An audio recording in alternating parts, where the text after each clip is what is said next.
back, feeling better than ever. And if you look around, you're probably like, wow, things look a little bit different. That's right. We stepped up our game with production. We are trying to do some big things, man. But hey, let me say it as I always say, man, thank you guys each and every week for tuning into the show. Man, you guys really make this show what it is, man. We wouldn't have a show without you. And if this is your first time tuning in, let me say this. This is the show that brings a little bit of silliness, seriousness, and spirituality all to your social media experience. So for those of you who are watching, I want you to like, I want you to comment, I want you to share, I want you to post right now. Tell your friends, text somebody, tell them, hey, you don't want to miss this episode of Stepping Stones Live. You're probably saying, Chris, why don't I want to miss this episode of Stepping Stones Live? Out of all the other episodes, out of everything that you've done, why do I not want to miss this episode? Hey, trust me, I am dealing with love, marriage, and relationships. Man, I can't. Anybody who knows, man, knows that my passion is relationships. Man, I've been doing relationship counseling for over 10 years now, and it is what I do. If there's anything that I know about me or anything that I know I'm really good at, it is helping people with relationships and managing their emotions. So you don't want to miss some of the things that I am going to share today. So again, like, share, comment, post. Man, we've got a great special guest going to be on the show to help unpack some of this stuff. Also, all month of February, we are dealing with, and what's the title of this series? What are you calling this, Pastor Chris? We are calling this Rules of Engagement. I promise you, man, I got some singles who are saying, I'm tired of being single. I got some married folks that I work with that are saying, man, I'm tired of being married. And then I got the people in between saying, I don't know what I want to do. So I am here to help you with all of that, man. So it is going down. So again, like, share, comment, post. Also on today's show, we will announce the winner of the Viewer's Choice, the Visa gift card. You're probably wondering, how do I have a chance to win the Viewer's Choice Visa gift card? It's very simple. All you have to do is during the show, comment, and that enters you in. We randomly draw a name. Also, you can answer our question of the day. And today's question is simple. How do you get over a bad relationship? How do you get over a bad relationship? What do you do? I'm not giving you any answers right now, but I want to know, what do you do? You know, after you break up with somebody, how do you get over that? How do you move on to somebody else? I've already had some comments before, so we are excited, man, this entire month of what's going on. So I'm giving you the rules of engagement. So let me jump right into this thing to help some of my people who are single, who are struggling, who are trying to find the right one, trying to figure out, hey, what is it about me that I can't find anybody? What's going on in my life that I can't seem to find the right one? I see it all the time as I'm scrolling through social media. People are calling me and texting me saying, I can't find a man, or man, my wife get on my nerves. I can't, all of that stuff. I'm gonna specifically deal with my single people today. I want to deal with my singles today. So, hey, my beautiful, satisfied singles out there, I want to deal with you guys. I want to help my people who are single today. It's Valentine's Day around the corner. You're not even looking forward to it because you're like, man, I'm going to just be on the couch eating bonbons, watching the 40-year-old virgin. I don't know what you're going to be doing, but, or you're going to make a mistake and try to find the wrong person. And that's not going to help you either. So let me help my single people really quickly. Let me give you some tips on how to, better yourself or put yourself in better position to find the right person and get over a bad relationship. So I like to categorize singleness because all singleness is not the same. There are different levels of singleness. And once you start to understand these levels of singleness, this will help you in your journey to finding love. So let me give you the first category of singleness that I want to explain. I'm going to unpack these just a little bit. So I'm telling you, get your pencils out, write these down. I'll probably post some of these later in the aftermath of the show. But the first level of singleness, the first category of singleness that you can fall in is single and seeking. Let me say that again. It's single and seeking. What does it mean to be single and seeking? If you are single and seeking, this means that you are a single individual, but you are seeking love somewhere. Be careful, because everybody that's single and seeking need not be seeking, because one of the keys to being single and seeking means that you also need to be healed from that past relationship. There maybe needed to be some time that has elapsed since your last relationship. You've got yourself together. You don't have the right to seek if you're not whole yourself. I think I'm going to say that again. You have no right to be seeking someone if you're not whole yourself. As I was praying and as I was thinking on this morning, as I was getting ready to break this down, let me give you an example. If you're getting ready to make a delicious meal, right, and you have some ingredients, can I suggest that putting a bad ingredient can ruin a good meal? Oh, I just said something. Putting a bad ingredient in can ruin a good meal. So what ingredients are you bringing to the table when you find somebody? If you're single and seeking, you need to be whole, you need to be ready, you need to be right, because watch this. If you get with somebody that's good, but you're not good yourself, that's a bad ingredient and it messes up a good recipe. So can I tell you, you ought to do a self-examination before you become single and seeking. So to all my singles who are seeking, maybe you need to do a self-examination. Say, hey, what am I bringing to the table? What is it that what kind of ingredients am I putting in this relationship? Because sometimes the ingredients that you have, or the things that you're going through, or the things that are going on in your life, aren't conducive to you needing to be seeking someone, because actually when you find them, they may not want what you have. Oh, I'm going to say that one more time. Let me say that again. Examine yourself, because here's the reality check for somebody. If the person that you get with when you find them as you're seeking, will they be getting you or will they be getting a bill? Oh, glory, man, I just said something. Think about this. If you are in a whole bunch of debt and you ain't got your money right, and then all of a sudden you get with somebody, understand that everybody doesn't want to marry or be with a bill. Oh, they got to now foot the bill. I got to keep pushing right here. So the first category is single and seeking. Either you can be single and seeking. The next category is single and soiled. Single and soiled. What do you mean, Pastor Chris, when you mean single and soiled? Here is the category that a lot of people fall into. You're single and you're soiled. You've gone through a bad relationship. You've been hurt before. You have been misused before. You potentially have been abused before. You've been with somebody who's been very narcissistic before. You have struggled, and you are single and soiled. Single and soiled people, you are the most dangerous people walking the planet. What do you mean by single and soiled?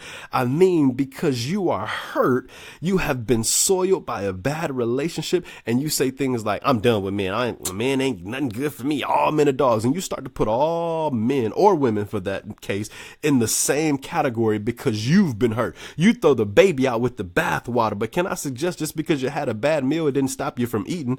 Hello, somebody. So single and soiled people, you have been hurt. You have been soiled. You have been misused. You have been abused. And until you heal, you definitely shouldn't think about moving to the single and seeking phase. First, you have to make sure you clean yourself up and become unsoiled, because watch this, hurt people will often hurt people. I'm going to say that again. If you're hurt, sometimes you will often hurt other people because of the pain you've experienced, or you're simply not ready because the new person that you potentially get with, because you've been soiled and you have not been healed yet, anytime they do anything remotely that looks close to what the last person did, you're ready to kick them out the house, you're ready to throw them away, and they may not necessarily be their fault because they have no idea that they got with somebody that was single and soiled. This is why sometimes when you're single and soiled, you need to just sit, learn, and glean and learn yourself. And you got to let God rebuild. You got to let God put you back together. There are some things that have to happen. So that's the next thing. So you can be single and seeking. You can be single and soiled. But last but not least, you can be single and satisfied. Oh, I love the single and satisfied folks. All my single and satisfied folks. This is meaning when you are single and satisfied, you're not worried about anything. You're not looking for nobody. You satisfied in your your singleness. You glad that you're by yourself. You don't need nobody in your bed next to you. You don't need nobody texting you, asking you where you at. You don't need nobody calling you on the phone saying when you're coming home. You are happy all by yourself. And watch this, when you're single and satisfied, you are not depressed that you're by yourself. You love being by yourself. You're satisfied with being by yourself because you know when you get up, everybody's up. When you get dressed, everybody's dressed. When you put your juice in the refrigerator and you come back, your juice is still in the same spot. That's good to be a single and satisfied person, because watch this, when you're single and satisfied, you don't even have to go looking for love. Love will find you. Oh man, I'm talking to about 30, 40 people out there watching saying, man, but the question is, are you satisfied in your singleness, or are you complaining about it? You can't be satisfied and complaining at the same time. It don't work like that. All the single and satisfied people, they know they're single and satisfied because they're going to work. They're happy. They're doing ministry. They're not worried about anything. Here nor there, they're like, I'm cool, I'm happy being single, and that's where they want to be. My single and soil people, they mad at the world. They just upset at everybody. I'm tired, I don't want to be with nobody. And then my single and seeking people are upset because they haven't found anybody yet. These are categories, and we'll unpack these the rest of this month. We'll talk about them a little bit more. Oh man, it is just great. But like I said, we got a lot to give you guys. We got a lot to talk about, but I am excited to get ready to introduce to you, man, one of my great and good friends.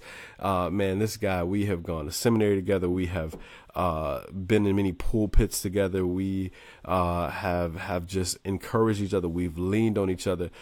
We've stood by each other. And one of the things that happened is, even when I tried to distance myself and run away from everybody and everything, this individual would not allow me to run from them.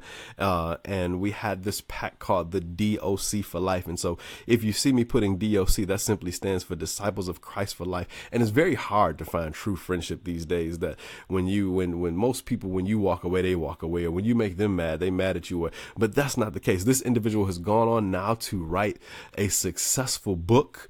They are preaching and teaching around the world. They are heard all over the radio. And I am excited to introduce my friend, my boy, my one of my confidants, brother Andre, Pastor Andre Fullwood, man. Andre, man, how you doing this morning? I'm doing well. Pastor Chris. DOC for life, man. Bless you, man. What is going on? So, man, I'm just excited to have you here on the show, to be with us today, to be able to deal with this subject, especially around now. These times, it's February, you know, everybody want to get roses and chocolates, and people are getting ready to make proposals because, you know, it's Valentine's Day. Like, I'm gonna propose on Valentine's Day and all this other stuff. But I want to talk to you. I want to get your opinion, your personal opinion about some things. And so, we just gonna talk like we always do, man. How does somebody know that they're ready to get married? All right, before I answer that question, I want to throw in too, people are breaking up so they don't have to spend no money. You ain't never lied about that. You ain't never lied about. Hey, I'm gonna pause right there, Doc, because man, I seen this guy, man. He was on Facebook literally, and this girl was saying she was looking for love and all this other stuff. He said, "Hey, listen." He was like, I'm going to reach out to you after Valentine's Day so you at least know it's real.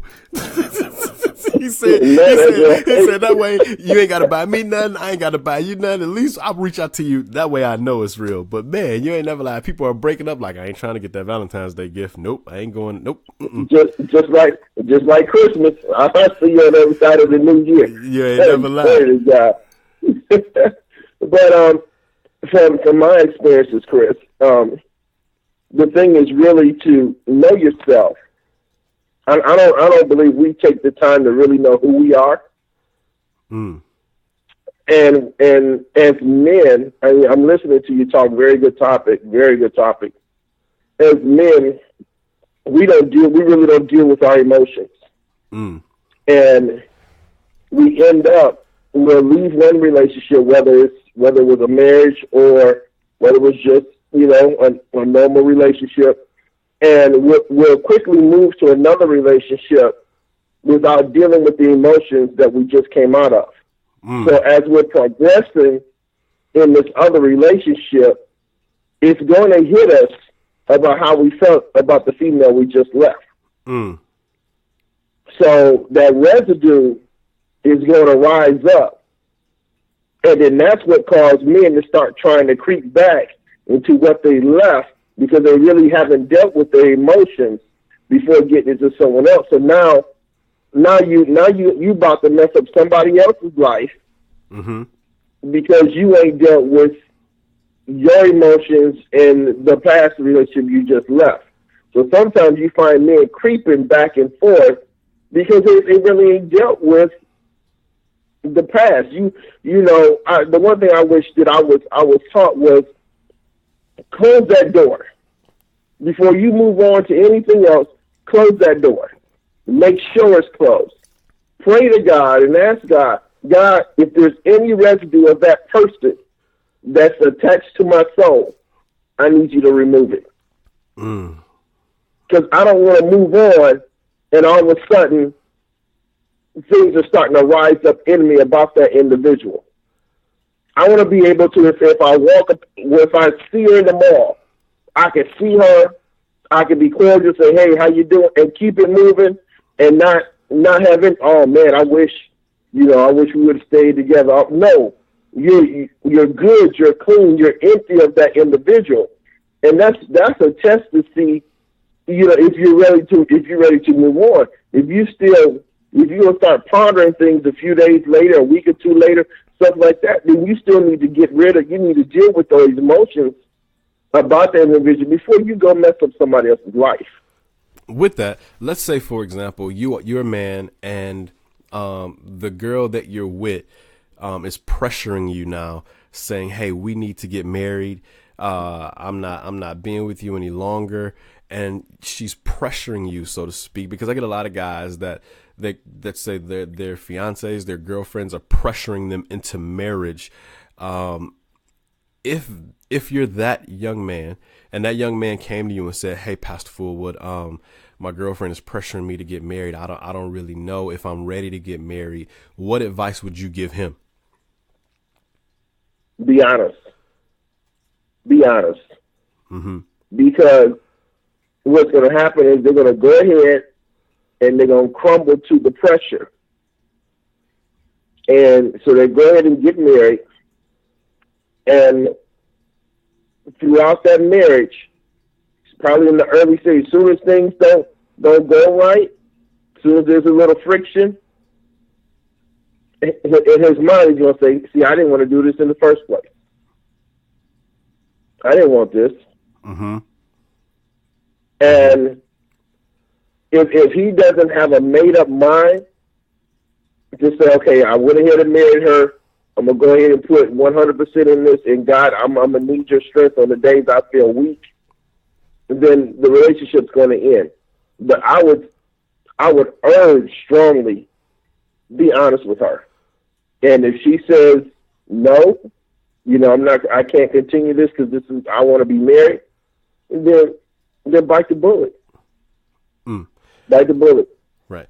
And I think, too, in this day and age, people are in love with the idea of marriage, but not the messiness and what marriage really stands for. So anybody knows I'm a big statistics guy. I study this stuff on a daily basis.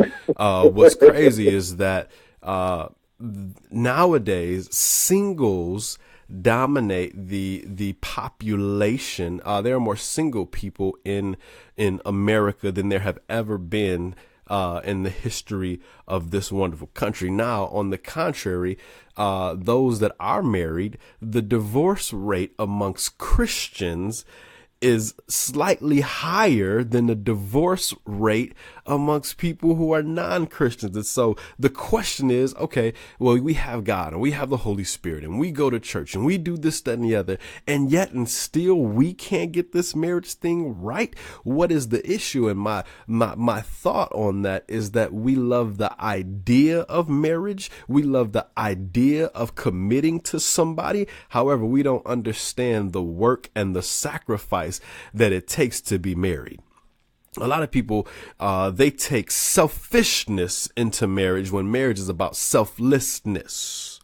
Let me say that again. A lot of people take selfishness into marriage. I want things this way. This is how I am. This is what I want. This is what I think. This is what I believe. And this is how it's going to be. And then they take that selfishness into marriage. And then they're wondering what is going on because they're not operating in selflessness. Because the first thing about marriage, you go from commitment to covenant when you get married.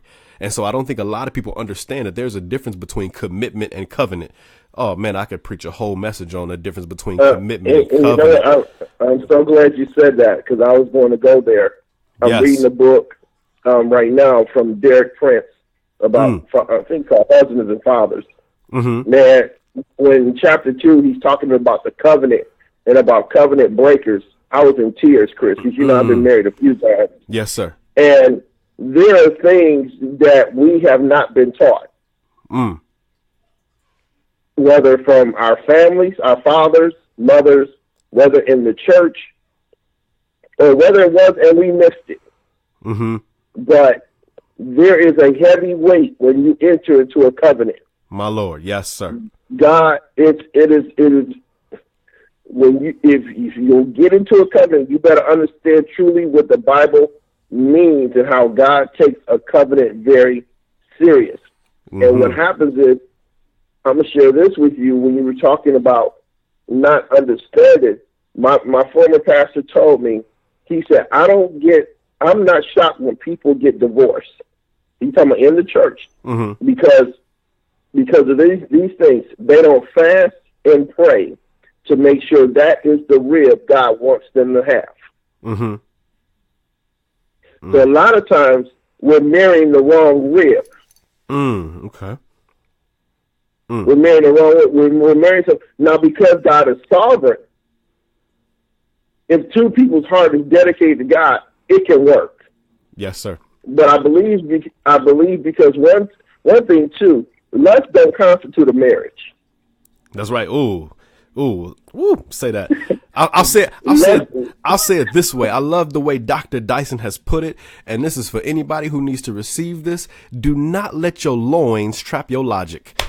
My God. See, sometimes we've made the mistake of allowing our loins to trap our logic. You know, they might be good in the bed, but they might be bad for your head. Hello, somebody. And many of us, we think that by consummating the marriage with sex or whatever, or any relationship with sex, we think because they're good in the bed that things are going to be okay. Do not let your loins trap your logic, because once your logic is gone and once your loins calm down, you will realize A, that you have sinned, and B, on top of that, not only that, all they had was good sex to offer you. What do you have after that? Can you stimulate me cognitively? Can you provide? Can you cook? Can you be there when I need you to be? All of a sudden, we have let our loins trap our logic, and because we've trapped our logic has been trapped, we get involved in this marriage and things aren't working. And then let me say this, and Dre, I'm gonna turn it back over to you. I always tell people that satisfied flesh is always sorry.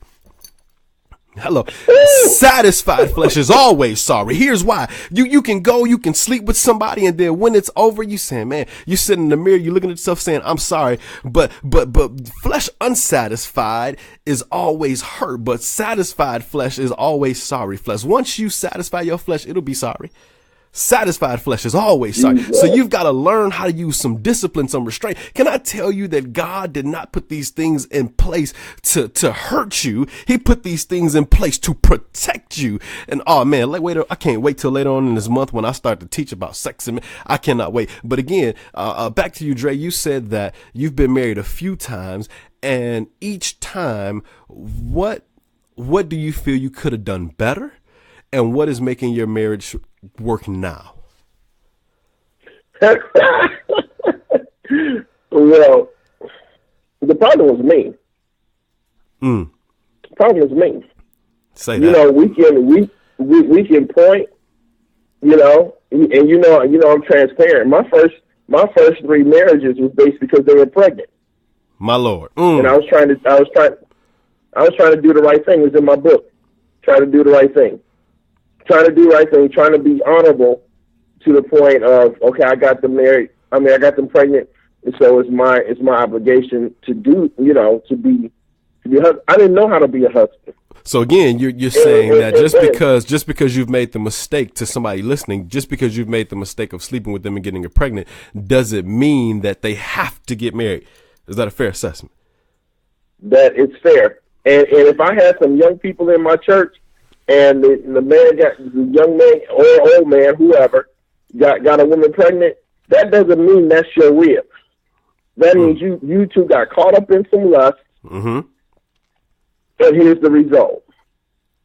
That does not mean that's your wife.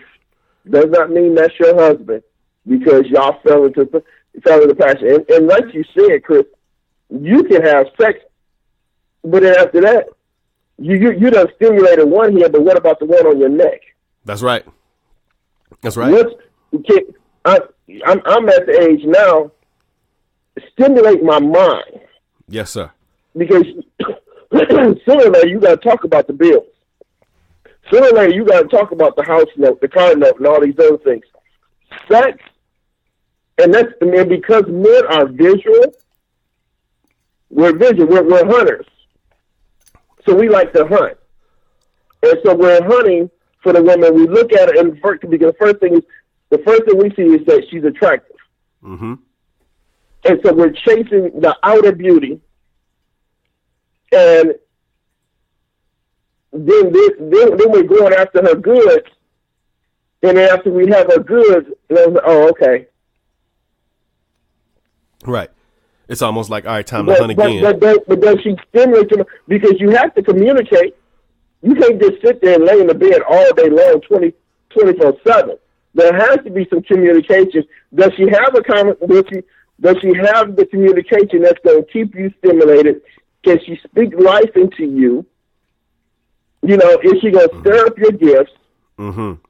Especially if you're a man of purpose. Now, if you're not a man of purpose and you just trying to have a place to lay your head, that's a whole other story, a whole other conversation. And you better be careful where you lay your head, because I remember reading about Jezebel and how the mighty man, allowed how Delilah, I should say, when he laid his head down, mm-hmm. she allowed the enemy to come in, and I could go so many different places with that, but I can't. Man, Dre, before we go, let people know about your book, about what you're doing, how they can hear you on a consistent basis, some things coming up, man. We want to also promote what you're doing, some of the things that are happening, man. So tell us where they can get the book. Tell them a little bit of brief description about the book, where they can hear you, with what you're doing with radio and all kind of stuff like that. Woo! Oh, doing a lot, man. Okay, the book called "In the Midst of My Mess." It's finding myself while serving God. You can find it on Amazon and Kindle. I share segments of my personal life as a minister, my ups and downs, the marriages, when bodybuilding became my idol, all these things. I'm sharing all these things. The reason why, to me, the book was written is because we have colleagues in the ministry who are under such pressure. They have struggles. A lot of them are committing suicide. The church really is hard on the preachers to understand. I understand, but my thing is the preachers get dirty with the sheep, but who's taking time to get dirty with the preachers? My Lord. Mm-hmm. Mm-hmm. Who do you have that you can call on and say, look, I'm having, for example, I'm having homosexual thoughts. I'm not gay. I don't know where these thoughts are coming from, but I'm having them. And who can I trust with that information that's going to hold me accountable, that's going to pray for me, that's going to help me in my deliverance? Who do we have to go to? So that's what this book is all about. Men, if you're listening out there, and ladies too, send your man to Pensacola, Florida, July 20th through the 21st. It is Man Talk 2018. The theme is No More Secrets. Yeah. A silent man, I say this, Chris, a silent man is a deadly man. Yes, sir. A man that don't talk much is a deadly man because you don't know what's going on in his mind. Send them to the Strip Men. You can go to mantalk2018.eventbrite.com. Register now. From now until May 31st is $30. After May 31st, it's $45. It is worth the trip. The vacation is nice and sunny, beaches, but you're going to gather with some men, and we laying everything out, because my heart's desire is for you to leave with no more secrets. It is going down. I am so humbled, man, to be coming, not only to preach and be there, but man, I'm just ready to be amongst all these men. Man, like you said, a silent man is a deadly man. And, I'm excited about that, man. Pensacola, Florida, be there, register now. Bring your wife, which she can't come to the conference, but bring her, let her enjoy the beach, and you enjoy breaking some of those chains, man. Also, what are you doing with Blog Talk Radio? Let people know how they can hear you on a weekly basis. All right, Blog Talk Radio. I have 2 shows every Thursday at 1 p.m.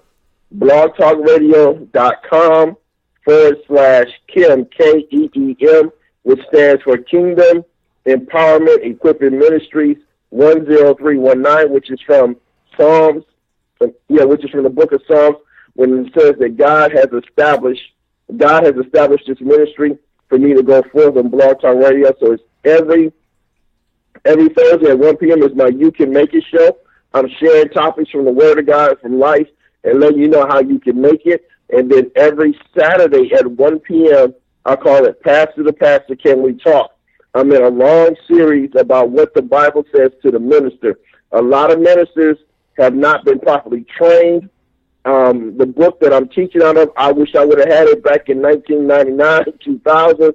But my God, it is a very good book. Those of you who believe you've been called to the ministry, those of you that have been in the ministry, this is some information that's going to really hold you accountable in the weight of your call as a minister. Chris, I believe that we really don't know the totality when God calls us to preach His word and how we're supposed to be and how we're supposed to line up. So every Thursday at 1 p.m. is the You Can Make It broadcast, and every Saturday at 1 p.m. is Pastor to Pastor, Can We Talk? Man, well, I appreciate you, man. My producer's telling me we getting ready to cut to break. Dre, man, we got to do this again. Definitely got to get you back on the show, man. Appreciate it, man. To my listeners, if you want to reach Dre, drop your information in the comment box so people can reach out to you, whether it be an email, phone number, whatnot. Let the people know how we can reach you. But you are tuned in to Stepping Stones Live. We're ready to go to a commercial break.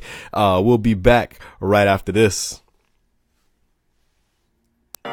We would like to take this time to acknowledge the brand that makes this all possible, C-Steps, in which C.L. Thompson is the founder and CEO of. Everyone deserves the chance to walk into a better future. Conquering Steps can make this possible for you because of the help of others. Conquering Steps life coaches offer an array of different type of coaching services. There are individual services, family services, and even corporation services. Our mission is to provide coaching, counseling, and consulting services to those who have been hurt, abused, neglected, unloved, or have gotten off track. We wish to help these individuals, families, or organizations to succeed through our services, sacrifices, healthy solutions, and partnerships. Your next step can change your world. Head over to csteps.org to make that next step. No contracts, no gimmicks, no worries. You pay a low membership rate and can cancel at any time. Again, that is csteps.org, or you can phone us in at 855-707-8377. That is 855-70-STEPS. Your next step can change your world.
What's going on, everybody? Welcome back to Stepping Stones Live, man. Let's keep this party going, man. This has been, wow, what a show. Thank you so much to all of my listeners, man, all of the viewers, man, you guys, man, thanks to my special guest, Pastor Andre Fullwood. Wow. I hope you guys have gotten so much thus far out of the show, man. We have had a good time. And so, man, I'm excited to bring back to you guys one of the things that you guys say you love so much, and that is the Wednesday's Wisdom Stone, man. It's been about 3 or 4 weeks since I've done a Wednesday's Wisdom Stone. And so for those of you this is your favorite part of the show, I dare you again to like, share, comment, and post. Man, God has given me a mini sermonette to challenge you, to make you better for this season. And so I'm just going to jump right into it so we can get into some more things with the show. I have a question for you. Do you need a tune-up? Let me ask that question again. Do you need a tune-up? See, I came to this conclusion. I understand that in this life, we have to really do a self-evaluation if we are going to progress anywhere in life. I can guarantee you that if you don't do a self-evaluation, if you don't do a self-check, if you don't do what's necessary to make sure that you're doing things the proper way, taking care of yourself and doing a self-eval, you will be on the side of the road called life, wondering why you haven't reached your destiny, wondering why you haven't found your husband, wondering why you haven't found your wife, wondering why your money isn't quite right. Maybe you need a tune-up.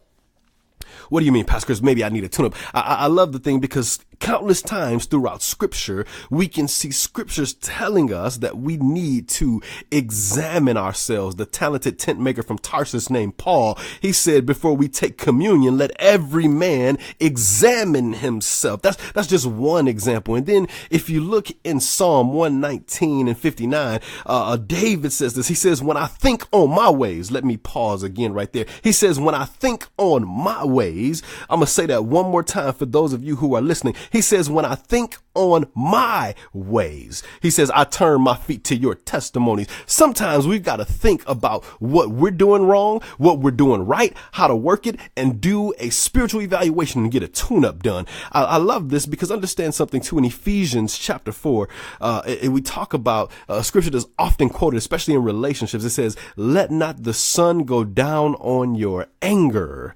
And it says, be ye angry and sin not. Understand something. We serve a God of emotions, and therefore, if we're made in God's image and his likeness, understand that we are emotional beings. But here's the problem. Many of us, instead of controlling our emotions control us. And we ignore the warning signs. We ignore the things that are going off, the checklists in our life. And when things go off, we don't understand what's happening because we need to go back to the shop for a tune-up. Understand something. Every time you have an emotion, when you're angry, I'm a Cadillac man myself. I've always been a Cadillac man. I've dibbled and dabbled in other vehicles, but anybody even knows me from back in the day. They used to at one point in time call me Cadillac Chris, from my coupe that I first had all the way to what I have now, my Cadillac truck right now, even to in between. I have my 77 Broham Fleetwood all white Cadillac. Yes, I'm a Cadillac guy. And understand something. When something goes wrong in my Cadillac, I just don't take it to any dealership because other dealerships can't handle or don't have the right tools to fix what's going on with my car. So when something is going wrong with my car, if I can't fix it myself, I take it to the Cadillac dealership because they know exactly what's going on with my car. Can I suggest to you that sometimes there are warning lights going off in your life? Sometimes you're more angry than you should be. Sometimes you're brighter than your bank account, but your money ain't showing right. Sometimes you're more attractive than what you think you are, and things are going wrong, and yet the warning lights are happening, but you haven't gone to the shop to see what's going on. And many of us, we try to be shade tree mechanics of our own life. We try to go and we try to fix it ourselves. We try to tweak things, or we just ignore it. And when you just ignore the things that are going wrong in your life, when you ignore yourself, I can guarantee you that a small warning light can turn into a blown engine. Every time my check engine light comes on, sometimes we ignore it. You know how we do. The check engine light comes on. Oh, it could be the gas tank. Oh, the check engine light is coming on. Maybe it's because of this. And sometimes it is just that. But other times, if you don't take it in to get checked, it's a head gasket getting ready to go bad. And all of a sudden, the whole car is bad because you ignored the warning light that went off in your life. Can I suggest to you that you need to go to the God that created you, the God who made you, and do some self-evaluation and say, God, if I can't fix it, you need to work on it for me. God, I can't fix my anger, so you fix my anger. Because right now, yeah, it's just temper tantrums. But after the temper tantrum, all of a sudden it turns into you breaking things and you cussing folks out. Now you're losing jobs, you're losing money because you didn't get it checked when it was just at its bare minimum. I want to talk to somebody today who's wondering why their money ain't right, and you're trying to get your money right. You're trying to fix some things and you wonder, I'm working, I'm trying to save and this, that, and the other, and you can't seem to keep it. Maybe there's some things going on that you need to do a self-eval and get a tune-up done by talking to the master creator. So today, I want to encourage you. My wisdom stone for you is get a tune-up. Go and let them check you out. Talk to the master. Put yourself in the master's hands. Put yourself in his hands and saying, God, I am now at the mechanic shop known of heaven. And God, you begin to examine me as I've examined myself and I see something is wrong. And God, you need to fix it because I can't fix it myself. And I guarantee you that as you do a tune-up in your own life, and as you allow God to work on you and work through you and fix you, somebody will see that shiny car that you are and buy it, because nobody wants to buy a lemon. Hello, somebody. Nobody wants to get a car that's going to break down. And you maybe don't have anybody because they see the flaws that you don't even see in yourself. But once you get them fixed, God is saying he will fix it for you. And some of you right now, you're listening and you're saying, man, I've never been to the shop before. I've never talked to God before. I don't even know who God is. I want to be fixed. I want to be whole. I want to be made right. Can I tell you, you do that by accepting Jesus Christ as your personal Lord and Savior. It's really that simple. That is the first thing. That is the first step to getting fixed, is accepting him as your personal Lord and Savior. Saying, God, Jesus, I believe you're the Son of God. I believe you died on the cross. I believe that God has raised you from the dead. Come into my life. Be my personal Lord and Savior. That is the beginning of getting the maintenance done in your life the way it needs to get done. And then for my believers who are out there and you're already saved, maybe you just haven't been to the shop in a while. Maybe you haven't gotten down on your knees to pray. Maybe you haven't been to church in a while. Maybe you haven't fasted in a while. Maybe you haven't gotten your word in a while. Go back to the shop and allow the master to begin to work on you again. He can do it. He can fix it. He's the master mechanic of our life, and he wants to do that. So that is this week's Wisdom Stone, man. I pray that you all were encouraged by that, inspired by that, and just touched by everything that just took place with that. So now getting to my favorite portion of the show here. We are to the fan interaction portion. So last month we had over 400 views between all of the shows for the entire month. Lots and lots of comments, over 100 comments, and we randomly had to select our winner of the Viewer's Choice Visa gift card. And I am happy to announce that this month's winner that was randomly selected was Holiday Crew. Holiday Crew. If I had a drop, I would play a round of applause right now. But Holiday Crew, you are the winner of the Viewer's Choice Visa gift card. You are the winner. So if you are watching, you have just won a $10 Visa gift card that will be in the mail. So make sure you contact us so we can get your mailing information. Again, to all of you who are watching, if you want to win this month, enter in, answer our questions, like, comment, share, post. That all enters you in the chance to win our Viewer's Choice Visa gift card. Also, I want to tell you guys that February the 17th, we are having the Make War for Love event. The Make War for Love event. You want to be there. We had our tour kickoff event, was just Conquering Steps Make War kickoff, but all year long, our company is making war. And we're going to make war for love. We're going to make war for justice. We're going to make war for manhood. But February the 17th, tickets are $10. If you go to Eventbrite, it'll feature, let me tell you what all this event will feature. There's going to be a live R&B concert a live R&B concert. So you and your significant other, and even if you're single, you can just slow dance and have a good time. That concert is going to be put on by Mr. KJ Kajana Gant. It is going to be awesome. There's going to be free food. There's going to be lots of stuff going on. And not only that, the content that we are going to be sharing is going to be amazing. This event also is part of the proceeds for this event are going to be going towards the Relationship Revolution Twin Cities Couples Club. The president of that club will be speaking, telling you the importance of staying with who you're with and why the Couples Club is trying to make a difference. I will be teaching you my 5 D's to a successful marriage and relationship. And here's the thing. If you put these in place, I can promise you that you will have a long, happy relationship and marriage. On top of that, I'll be giving you some other things. There are going to be some vendors there. The event is at the 508 Bar and Lounge downtown Minneapolis. It is, like I said, tickets up until the day of are $10. Tickets at the door will be $15. So you want to get your tickets ahead of time. You can go to Eventbrite, type in Make War for Love, or you can go to www.csteps.org and purchase your tickets there. So we want to encourage you to come to that event. Married, single, dating, this event will have something for you. You'll learn something. You'll be encouraged. You'll be inspired. You'll dance the night away. So please come to that event. Also, we want to encourage you to help us with our mission by donating so we can reach our goal to continue to give away scholarships for mental health issues. You can do that by going to csteps.org. But I am done with all the marketing. You guys have seen the flyers. I want to talk to you guys, the fans, the viewers, the listeners. This has been such an incredible show. And we just want to keep this thing going. And you can ask any question. I'm open. If you got a question about a relationship, let me know.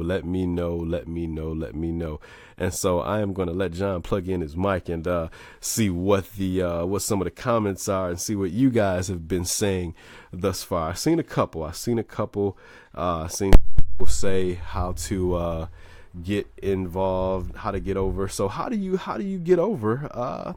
How do you get over a bad relationship? How do you get over a bad relationship? You guys tell me. You guys let me know. One of the comments that I seen is from someone, and it said, allow time for grieving, have a good old sob session while talking to God, as organizing cleaning products under the kitchen sink. That sounds kind of cool. Another person says sex with multiple people, being free from the commitment and enjoyment of being selfish for a while. Then for a time period where you're by yourself doing for self, even entertaining yourself to reconnect and center who you are. So that's anybody else, John? What are the people saying? What we got? I've seen a lot of interaction today. A lot of interaction, not too many people answering the question. A lot of people just standing in agreement with you. But yeah, just mostly people standing in agreement. Yeah, man. Okay. Yes, I did see. I'm going to reiterate really quickly while I have a few minutes here is that if you're single, I don't want you to feel like because you are single that you're cast out. I can promise you that all the single people that I know wish they had somebody, and most of the married people I know wish they wouldn't with the person they had. So everybody's complaining about everything, but I want to really speak to my singles, because I know a lot of single people are struggling with their singleness. They go home and they got to wrap themselves in blankets, and they like other people got hips and thighs to go home to. Everything is not all that is cracked up to be. And again, when you are single, this is the time where you actually can really get to know who you are, get to know who God is. And not only that, you can also get yourself together. This is the time, because watch this. I'm married and I love my wife, but you better believe that I do have to check in, and I can't go out and do all the things that other people do because I want to live. I think I'm going to say that again. I want to live. And so when you are single, you are free to do what you want to do, free to get your money right, free to get your education, free to serve God, free to serve God in a way that people with someone can't. So don't see your singleness as some type of place of condemnation, man. Singleness is and can be a great thing if you embrace it. And to my married people, understand that your marriage is work. You have to put in work. Marriage is not easy. It's not something that you can just say, okay, I want to be married, and the next day, not want to be married. Married is a covenant, not just a commitment, and it's about selflessness. And shameless plug for some resources out there for some people. If you're married, I encourage you to get the 5 Love Languages by Gary Chapman. It is a book that I constantly reread religiously, the 5 Love Languages. And it's not about just your regular communication. It is about how you guys speak to each other in different ways. And so what is your love language? Because some people are in relationships with people and they don't even know the language that they're speaking. So some of those languages are words of affirmation, receiving gifts, physical touch. Those are just 3 of the 5. And so if you're with somebody and their love language is physical touch, but you never touch them and you're wondering why things aren't right, it's because you're not speaking their language. Or if you're somebody that likes to receive gifts and you're married to somebody who can't give you gifts and you're wondering like, man, I just don't understand like why I'm not happy, because they're not speaking your language. And so that's just a great book to read, the 5 Love Languages. If your marriage is in a bad place, it's an older book, but I encourage you to get the Love Dare, and the Respect Dare. So a lot of people think about just the Love Dare, but there's also the Respect Dare. So get the Love Dare and the Respect Dare. Those are really, really, really good books. Another great book is His Needs, Her Needs. His Needs, Her Needs. His Needs, Her Needs. A great book that tells you again how to understand the person that you are with. Understand that men's anthropological needs are different from a woman's anthropological needs. And so when you understand his needs and he understands your needs, it is a great book to have.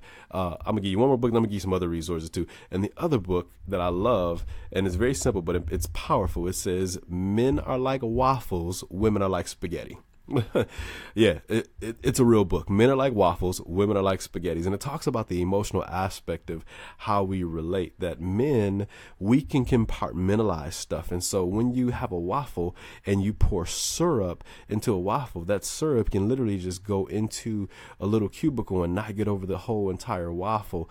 What does that have to do with anything? So men, a lot of people wonder as men, like how we can process stuff differently. And it doesn't, one thing we don't connect to the other thing, because we're like waffles. We have different compartments that we can just hide stuff in. However, women are like spaghetti, is that when you have noodles and you take spaghetti sauce and you put that spaghetti sauce on top of the noodles, guess what? The sauce gets involved in everything.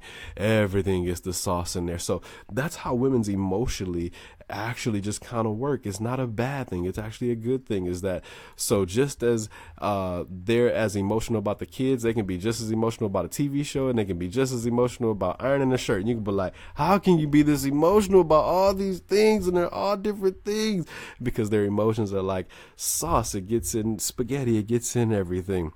Also, if you're not a reader, a great YouTube series to watch on marriage is Real Marriage by Mark Driscoll. Real Marriage by Mark Driscoll. If you just like good, solid relationship advice, there's a 12-part series based upon the book that he wrote, Real Marriage. But if you're not a reader and you just literally like to just learn by audible and visual, Real Marriage by Mark Driscoll is amazing. He has a 12-part sermon series based upon the selfish lover versus the selfless lover, Real Marriage, the porn path, what women want about men. So there's a 12-part sermon series literally on YouTube. It doesn't cost you anything to watch except for your data.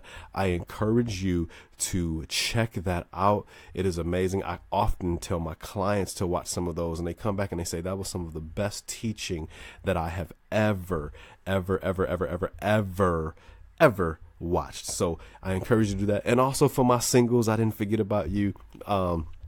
2 books, one of my homiletic heroes, also one of my mentors, Dr. R.A. Vernon. If you're single and you're looking to find somebody, it is called Dr. R.A. Vernon's 10 Rules of Dating. But it has just been revamped, and now there's a new book out called Dr. R.A. Vernon's 10 Rules of Dating in the Social Media Era. And so now it tells you how to date in the social media era. And I'll be dealing with some of that on this show about, do you want to do is Tinder a good place to go? And, all these different sites. We're going to talk about some online dating things this month too. And can you really find love doing online dating and things like that? So, those are just some tips and some tools for you, to potentially help you in your singleness, help you while you're married. I want to see people fall in love and stay in love. And so that is the whole goal this month while we are dealing with all this different love stuff. So, man, you guys have really, really been great. Again, this month, come out to the 508 Bar and Lounge on February the 17th. February 17th, 11:30 to 12 will be happy hour with food. The concert will start at 12. And man, it's just going to be a really good time. So please come out to that. I'm really enjoying, all the feedback, you guys. Again, Holiday Crew, if you're listening, if you're watching, you are the winner. So make sure you reach out to us so we can get you exactly what you need. Again, shouts out to my special guest, my friend, Pastor Andre Fullwood. I'll get his information to you guys. So if you guys want to get his book called In the Midst of My Mess, get it, check it out. You want to read that because he's got some powerful points. And then come down, ladies, send your man, come with your man to Pensacola, Florida in July. I will be there. One of the preachers on the docket to be standing in the pulpit with all these wonderful, mighty men of God to be preaching to men. It's just it's honoring experience. So thank you guys, man. You guys kept our listeners up the entire time. You guys have been wonderful, but we got to get out of here. We got to get on with our day. We love you guys. And I say this all the time and I mean it. Your next step can change your world, but a step towards Jesus can change your life. This has been Stepping Stones Live. I'm your host, CL Thompson. Until next time, I love you guys. Peace.